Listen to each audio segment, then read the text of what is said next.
پوښتنه ده، وایي څه وخت مخکې مې د یو مولوي صاحب څخه واورېدل چې ږیرې ته ښکنځل کول سړی د ایمانه باسي. زما څخه هم دا خطا سوې ده. آیا دا خبره همداسې ده او که یا؟ الجواب بالله التوفیق. زموږ د مذهب سترې فتاوا او فقهای کرام په دې اړوند باندې بالکل متفق دي چې وایي هر چا که د یو سنت د نبی علیه الصلاة والسلام د یو سنت یا د یو حدیث سپکاوی وکي، په دې نیت د سپکاوی وکي، نو بالکل د ایمان څخه خارج دی، د کفر اختیار کوي، دی به دوباره توبه او استغفار کوي، کلمه به وایي، تجدید النکاح به کوي. فتاوای بزازیه چې د هندیه پر هامش باندې د شپږم ټوک صفحه 328 لیکي، والحاصل انه اذا استخف بسنه او حديث من احاديث عليه الصلاه والسلام كفر. یعنی حاصل د دې خبرې د ټولو د علماو د خبرو دادی چې کچیر چا د یو سنت سپکاوی وکي، ور معلومو چې دا سنت دی بیا سپکاوی وکي یا یو د حدیث سپکاوی وکي، بالکل د کفر اختیار کوي.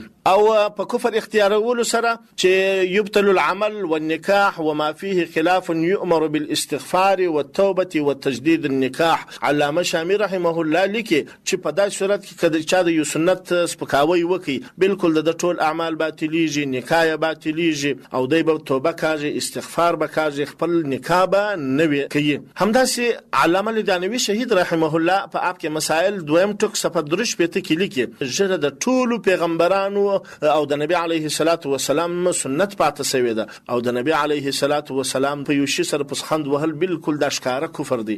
کچیر دا کس وړاندې کې مسلمانو نو د پسخند وهلو ورسته د مرتد سو. الغرض د خبرې دا خبره ډیره خطرناکه ده.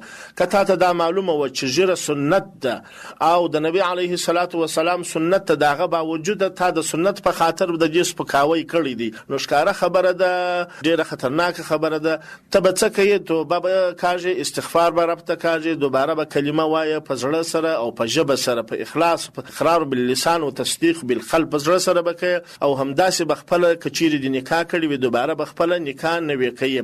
البته دا صورت دی تا ته دا معلومه نه د جهالت لکبله چې ژره د نبی علیه الصلاة والسلام سنت دی، اسی د یو خاص کس ژیرې ته غلط نسبت کړی دی. په دې معنی نه چې دا د نبی علیه الصلاة والسلام سنت دی، په دې معنی چې دا کس ژیرې خوند نه درکاوي، مثلا د ته دی خاص د ذات سره کار وو. په دا صورت کې هم خبره خطرناکه ده، توبه او استغفار پکار دی، لیکن د کفر حکم نه در باندې لکول کیږي. والله اعلم بالصواب.